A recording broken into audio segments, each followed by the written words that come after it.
Shyam sir എങ്ങനെ S യുവിൽ എത്തിപ്പെട്ടു? അത് accidental ആയിരുന്നു, അത് പ്ലാൻഡ് ആയിരുന്നില്ല. ഓക്കെ. എസ് യുവിൽ എത്തിപ്പെടുന്നതെന്ന് വെച്ച് കഴിഞ്ഞാല് ഞാൻ ചെയ്തത് ബിടെക് ആയിരുന്നു.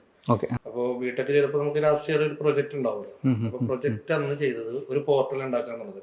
അപ്പൊ അന്ന് ആ പ്രൊജക്ടിന്റെ ഭാഗമായിട്ട് നമ്മൾ ഈ ഒരു വെബ്സൈറ്റ് അങ്ങനെ ചെയ്തപ്പോൾ വെബ്സൈറ്റിനോട് ഒരു പർട്ടിക്കുലർ ഇൻട്രസ്റ്റ് വന്നു. HTML വെറുതെ ഇരിക്കുമ്പോഴൊക്കെ HTML വെബ്സൈറ്റ് ഉണ്ടാക്കാന്നുള്ളത് ഒരു പാഷനെ ചെയ്തുകൊണ്ടിരുന്ന സമയത്ത് അപ്പോഴും ഞാൻ ഈ വെബ്സൈറ്റുകൾ ഉണ്ടാക്കിക്കൊണ്ടിരുന്നു.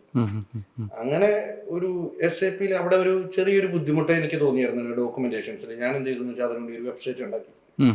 ഈ വെബ്സൈറ്റ് ഉണ്ടാക്കി കഴിഞ്ഞപ്പോൾ ഞാൻ കുറച്ച് ആൾക്കാർക്ക് ഷെയർ ചെയ്തപ്പോൾ ഇത് നല്ലൊരു വെബ്സൈറ്റ് ആണെന്നുള്ള ഒരു തോന്നുന്നു. കൊള്ളാം, കുറെ യൂസ്ഫുൾ ആയിരുന്നു ആ സൈറ്റ്.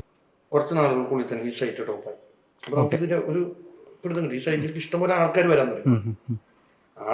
തുടങ്ങിയപ്പോ അടുത്ത ചിന്ത, ഇതിൽ നിന്ന് ഇങ്ങനെ വരുമാനം ഉണ്ടാക്കാം. അങ്ങനെയാണ് ഗൂഗിൾ ആഡ്സെൻസ് ആ സമയത്ത് ഇന്ത്യയിലേക്ക് വരുന്നത്. അപ്പോൾ